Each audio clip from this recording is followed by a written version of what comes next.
Christophe aurait eu 78 ans ce vendredi. Un chanteur mythique qui vivait dans un grand appartement au 3e étage d'un immeuble art déco situé au 146 du BLVD du Montparnasse à Paris.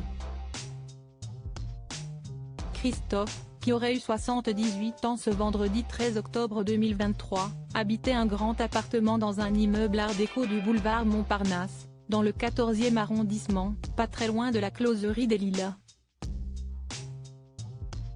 En décembre 2010, il ouvrait les portes de son antre à nos confrères de Paris Première. L'occasion de découvrir son incroyable décoration, et notamment sa grande collection de postes de radio. Si est-il des objets que j'ai aussi envie de voir se mélanger à d'autres objets, expliquait celui qui était encore marié à Véronique Bevilacqua au moment de sa mort, mais était séparé depuis 20 ans. Il présentait également le côté création de son appartement, à savoir un studio, là où il composait ses chansons. Parmi les autres objets qui composaient sa déco, un escarpin en bronze, ainsi qu'un corset datant de 1890. Il racontait ensuite à nos confrères la façon dont il repérait toutes ces choses. « Je ne chine plus comme avant. Disons qu'il y a des collectionneurs qui savent un peu ce que j'aime. Une décoration inspirée de la culture américaine.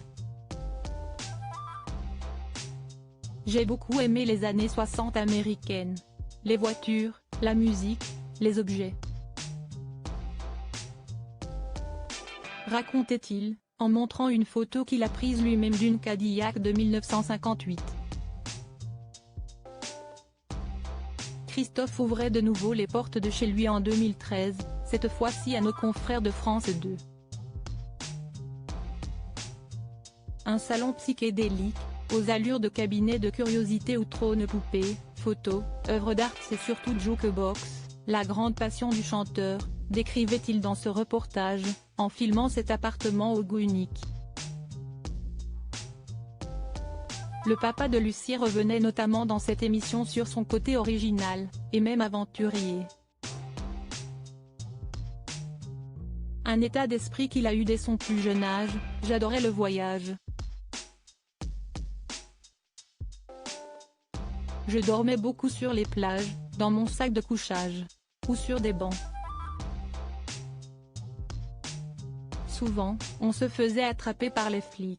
Un personnage atypique, disparu trop tôt, qui aura marqué les esprits avec de nombreux tubes que ce soit Aline en 1965, Les mots bleus en 1974 ou encore Chiqué Chiqué en 1988.